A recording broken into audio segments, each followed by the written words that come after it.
I'm Ben Kovacs. I'm Caleb Kahn.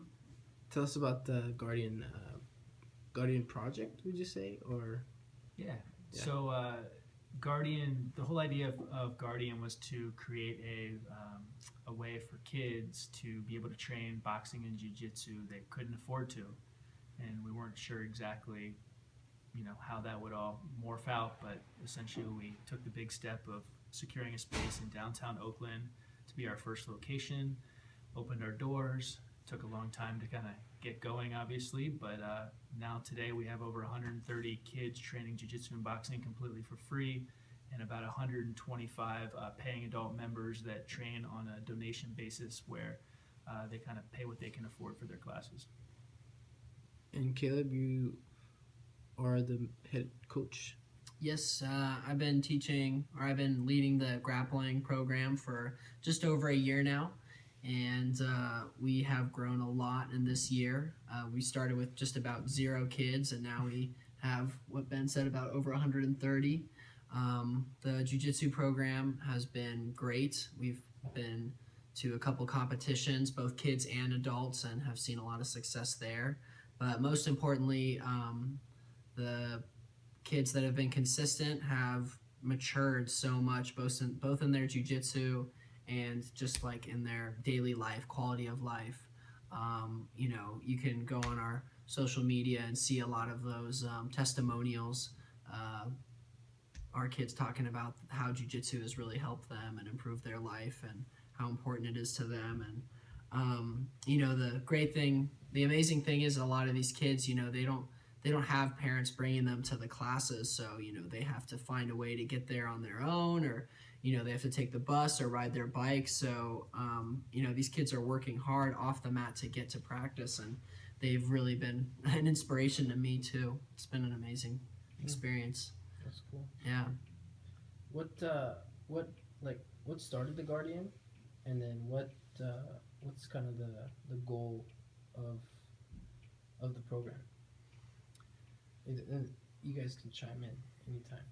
Well, I think, what started Guardian is I've been doing jiu-jitsu now for 11 years, roughly 9 years at the time when the idea was born to really move forward with Guardian. And, I'd always been somebody who wasn't a competitor on the, I didn't go to competitions. I wasn't super serious all the time, but I was really addicted to the way that I felt after class, and I was addicted to the community and the feeling. And when I moved to California from Washington, D.C., where I started training at the Yamasaki Academy, I moved out here about 5.5 years ago, and I instantly found a good community at Half Gracie Berkeley of people like Caleb, who, I wasn't going to the bar, I wasn't just sitting there online. Like, I had a community from jiu-jitsu, and I kind of realized, wow, there's something to this, right? It's more than just being on the mat. It's more than just the competitions. It's more than just what goes on, what people probably think about when they think about jiu-jitsu. This is really a family.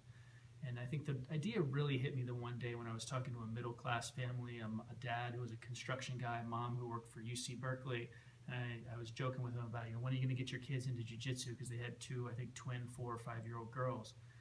And they said, well, we can't afford it. We already have them in soccer, we already have them in swimming, and jiu-jitsu is just not there. And I said, wow, like, these people have pretty decent jobs, good benefits. Like, I didn't even imagine that they couldn't afford jiu-jitsu. So it struck me of if this family can't afford it, this isn't just a really, really low income problem. This is something that, like, even middle class people often can't afford, to find that extra couple $100s a month for their kids to do jiu-jitsu. Yeah, for me, I was basically one of those kids. I trained for free coming out of high school.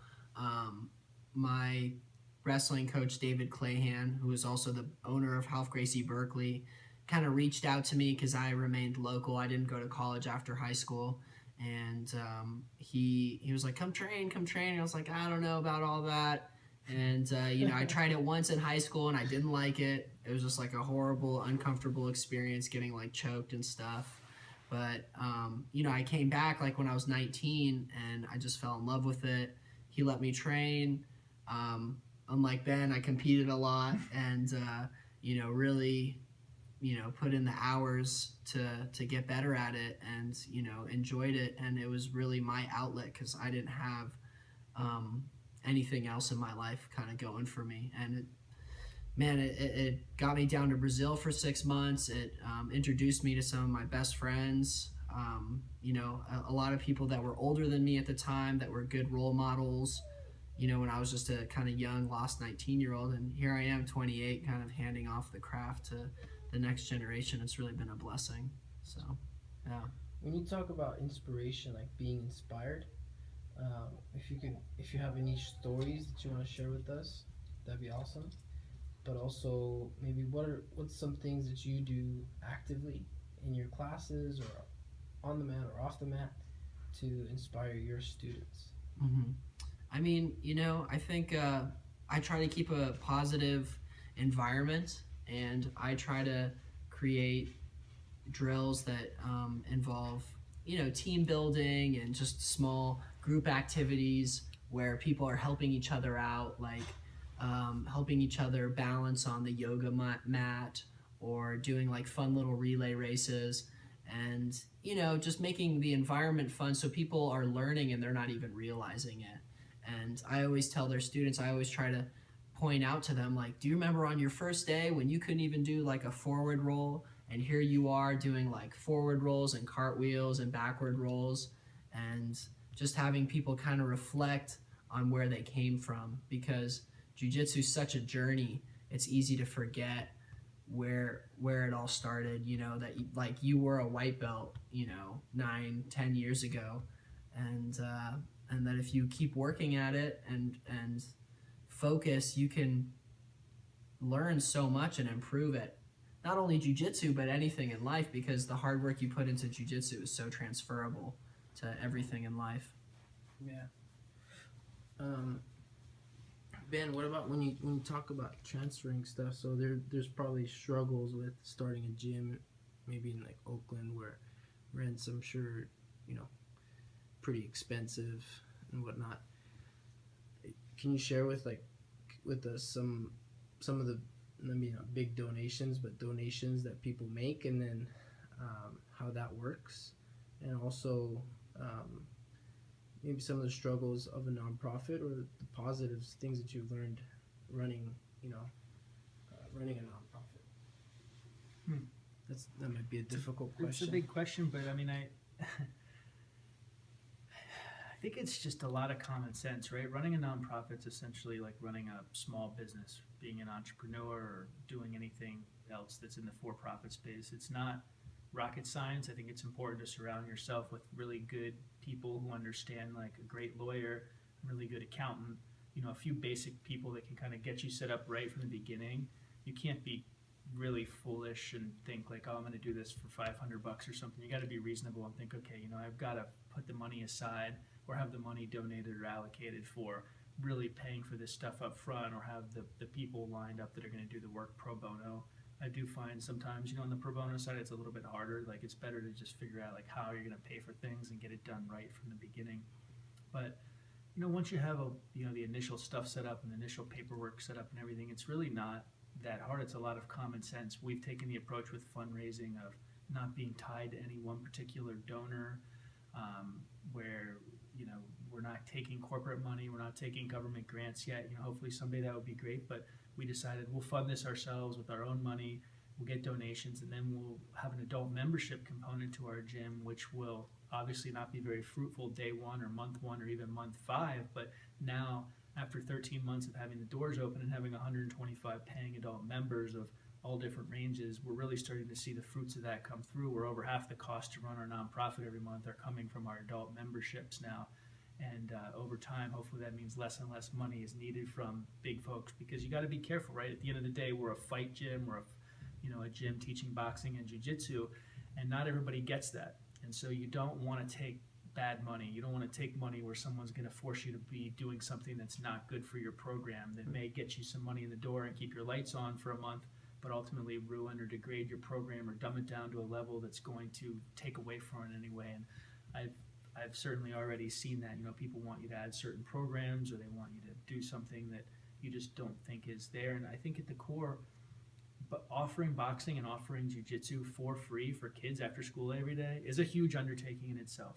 Yeah. And a lot of the people I've talked to that haven't gone through this yet, that kind of want to do something like what we're doing, or start a Guardian gym somewhere, they're like really ambitious about, the tutoring part or the mentoring, or they want to have a chess program with the kids, or they want to have this or that, and it's all great. But what we found is, and you know this, Elliot, running a gym yourself, just running a gym is a big endeavor. Just providing a service for free for the kids, and the part we latched onto that's kind of our secondary thing is the food. So we also feed the kids after class, both through restaurants that donate donate food for free to the kids. And we also have a burrito program. We have deals negotiated with a local taqueria that could do cheaper burritos that we can send the kids over there and then get fed at any point. And so sending the kids home tired and fed is and having some friends and getting the exercise, like all that stuff's pretty awesome. And it's certainly a change from just getting out of school at 3 o'clock, messing around for 3 hours, or going to Starbucks or playing on their phone and then going home at 7, right? They're in a much better place when they go home to their families. And from a fundraising perspective, I think people understand that. Even if you don't get boxing or jiu-jitsu, you understand a kid getting a burrito or whatever it may be after school and getting some exercise and going home, like that clicks with 95% of the people. So it helps, I think, from a fundraising perspective too, to kind of relate to everybody that way by having those two core programs that everybody understands. So, it's challenging, but it's also a lot of fun because it's we are both passionate. We're all, I would say, everybody at Guardian, not just me and Caleb. Sasha, who runs the gym with us, and a bunch of our other teachers, and Joel, who's the guy who initially started it with me. Like, we're all passionate about these sports, so it makes like doing all this stuff kind of not feel like so much work. Yeah. What about you, Caleb? What are like struggles or maybe like difficulties that you faced in your coaching time at Guardian? I think a lot of these kids come from different backgrounds, and really creating an environment where kids naturally mix is kind of hard. And as an instructor, you kind of have to take the initiative to understand each and every individual kid, and not get mad at them for maybe something that they're doing that they don't realize they're doing, or maybe that they're being kind of distracting to the class, and understanding, okay, this kid's not being distracted, maybe he had a hard day at school, or these two sisters are fighting, and maybe it's not because they're being mean, it's because they're having like a hard day at home or something. And really empathizing with my students, and creating an environment that is easy for them to learn in, and fun for them to participate in, and they can get along with everyone in the class, and they're not just latching on to their friends but training with new people. Because I think jiu-jitsu and martial arts in general is really about bridging communities. And we're not just getting the kids from like West and East Oakland, we're getting kids from all over. And that was kind of a serendipitous thing that happened. We're attracting kids from all over the Bay, and from all over, from all different kinds of communities too. So just understanding that we are working in a very rich cultural environment, and really trying to bridge those communities, and having kids train with each other from different schools and different ages. And that's definitely been a challenge, because it's not just one demographic that's coming in, it's kids coming from all over the place. And it's been such a great learning experience. Yeah, that's really cool. How can people find out about the program, the Guardian program, and the team, and anything else that you guys like to share with people about what it is you guys are doing? We'd love to know. Well, a couple of things. First of all, we have a national scholarship program now. We've been so successful in just the first year in Oakland that we decided we wanted to be able to have this impact, knowing that that's only a very small percentage of the country and of the world. So we started a national scholarship program where we essentially sponsor kids from all over the country. So if people want to go to our website, we have a tab called Scholarship or National Scholarship. And if you click on that, you can actually apply. If you can't afford to do boxing or jiu-jitsu, and you can apply, and we can do our best to help you get into the school in your hometown that's right for you. So that's something I think is really important, and one of the ways we're trying to scale our mission outside of just Oakland, right? Rather than building a Guardian gym in every city in America, which would be quite difficult. Our website's guardiangym.org. Our Instagram and our Twitter and our Facebook is all at Guardian Gym. That's GYM, not Jim like the man's name. And